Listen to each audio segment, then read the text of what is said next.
Streaming from Oklahoma's own digital studio, this is OU Football Update, brought to you by Bronze.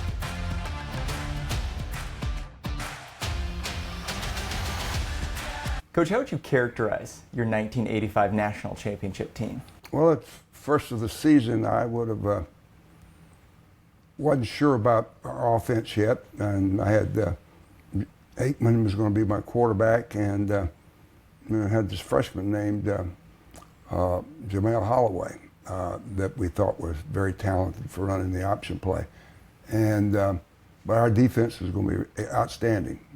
I had a great group of linebackers and a great group of outside linebackers. Mm-hmm. All four positions, Willie, Sam, and two inside linebackers, really great players.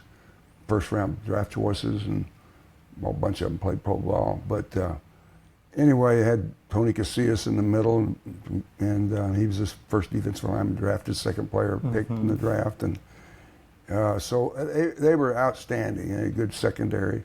So we were really a very good defensive football team. The question mark was the offense and who's to be quarterback. But Eaton started out as our quarterback. He broke his leg against Miami. He had a 48-yard run for a touchdown. It was called back in that game, and he was completing passes on them to Keith Jackson and Sterling. Well, not Sterling Shepard, but Sterling Shepard's daddy, and he was completing passes to him. But it was. And then he broke his leg.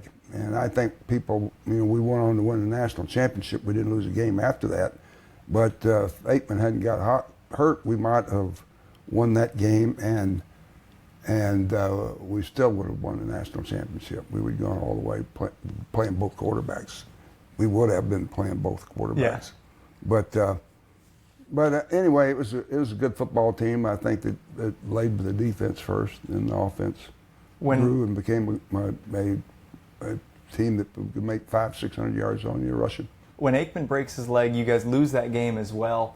What was the mood like around the team? What were those conversations like? Well, everybody had confidence in Jamel Holloway, and of course, after I think we played Iowa State the next week, and we were off to track meet again. They saw it was going to be like it was in the '70s. We were up and down the field, and outstanding quarterbacks, good running backs, and we had great speed. We were really fast at halfback.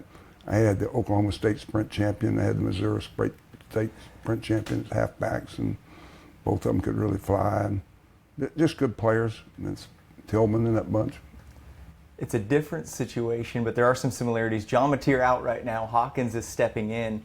What would your message to Hawkins be about stepping into this role and what he should do? Well, he knows what to do. He'll do good. I've got confidence in him. He's a good player. I think that obviously he can run the football. I think he's much better. Will be a much better player this year going on the field than he was last year as a freshman. And I'm looking forward to him playing this game. I really am wanting him to do well, and that makes coaches have confidence that they've got a guy that they can go out there and play if anything happens to Mateer again. As great as Jamel was for you, it really was that defense that just dominated. What was their attitude like, that group? Oh, they're outstanding when you have a great group of players, and they all knew they were good, and they knew who the players were, that they're outstanding. They all thought they were outstanding. And they were just a good unit that got ready to play every weekend and played with a lot of pride and enthusiasm. They had great leadership amongst them, and they were just a very, very talented group of players.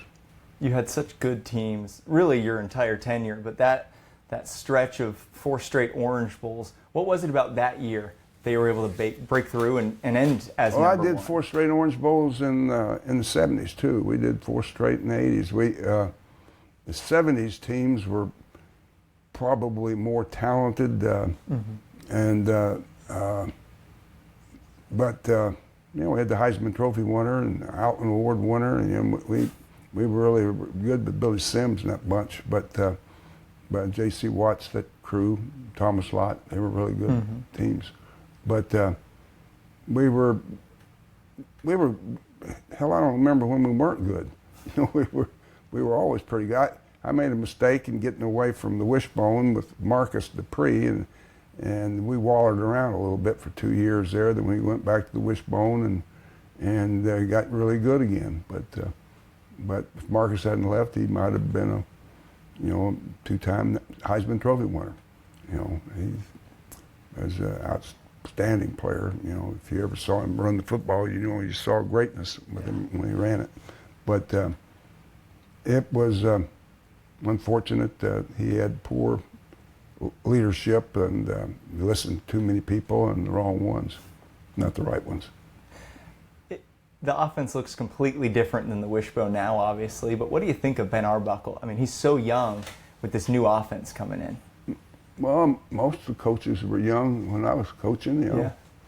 I was in my 30s, and all the guys around me were in my 30s, so he's no different than the guys I had when we first started out.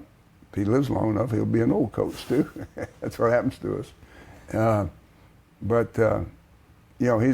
We've never had an offensive coach here. Mm-hmm. Brent Venables, under Brent's system, he hasn't really. We started off last year with Seth Luttrell, who's a former head coach, and he hadn't spent a lot of time running the offenses, and that was kind of a handicap for him, I believe.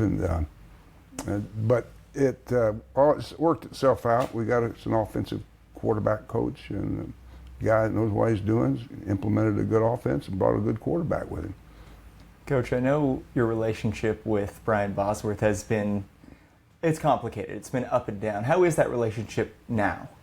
I never thought it was, I always had a great relationship with Bosworth. I didn't like Boz. I liked Brian Bosworth.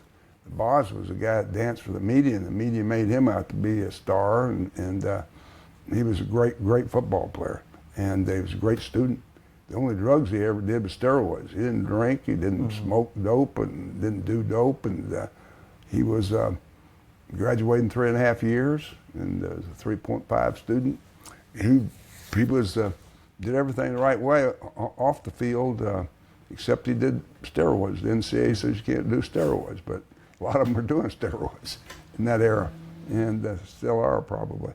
But I always respected Brian, and we have a good relationship today.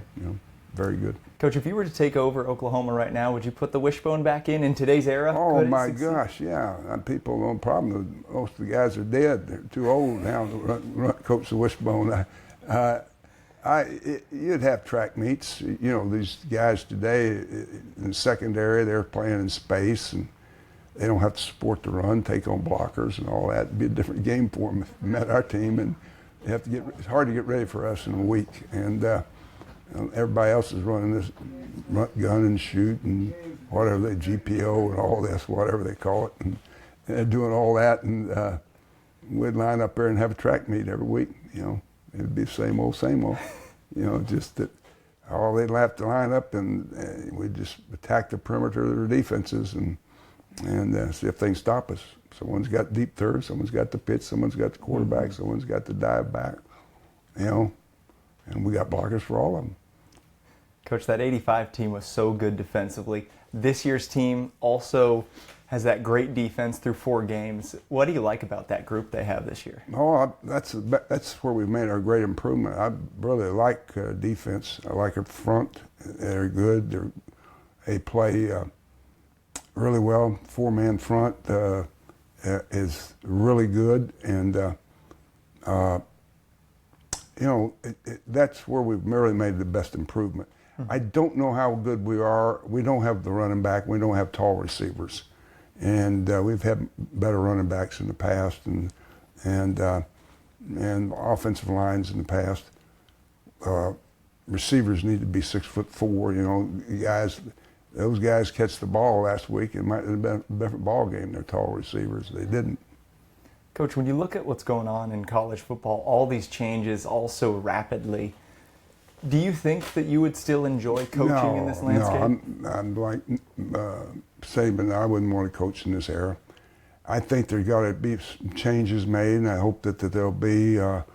When in pro ball you draft a kid, he's yours for 3 years before he's a free agent. And they need to. When you sign a kid, he ought to be yours for 3 years before he can make a move. He can play his sophomore, he can play his freshman, sophomore year, and then he transfer. That's that way it ought to be, if he wants to. But that way he gets to know players and establishes a loyalty to the team and coaches and the community and all. They're all in too big a hurry. They all think they're going to play pro football or not. It's just a cluster right now. I don't, not a good thing to have to deal with. Coach, how do you remember all of these details? I was there. All these. I saw it. I saw it all happen. I remember it. I mean, vivid to me. So many plays. I see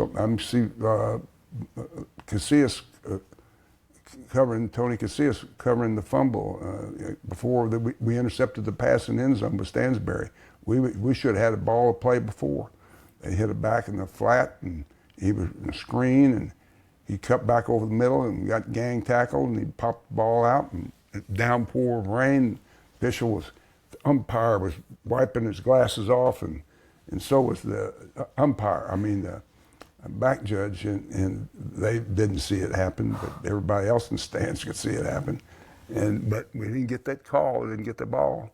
The next play, Andre Johnson reaches over, taps the ball away from the receiver, lands right in Stansbury's hands, and he slides on out of bounds with it. And they didn't give it to us. Just plays like that today, but with instant replay they're used today, but no question we'd had it. And that'd be another win over Texas. Coach, they mic up so many players and coaches these days. Would you have agreed to be mic'd up? And would any of it? They tried to get me to do it several times. I turned it down. I didn't want to be an actor. Those guys do it. Want to be an actor. They got to think of things to do or say to know their own film. No, I didn't care anything about that. I just wanted to be into the game, say what I did. Yeah. If it got tight, I might smoke a cigarette. Thank you for watching this Oklahoma Zone digital studio stream. Stay with News 9, online and on television anytime for the latest news, weather, and sports.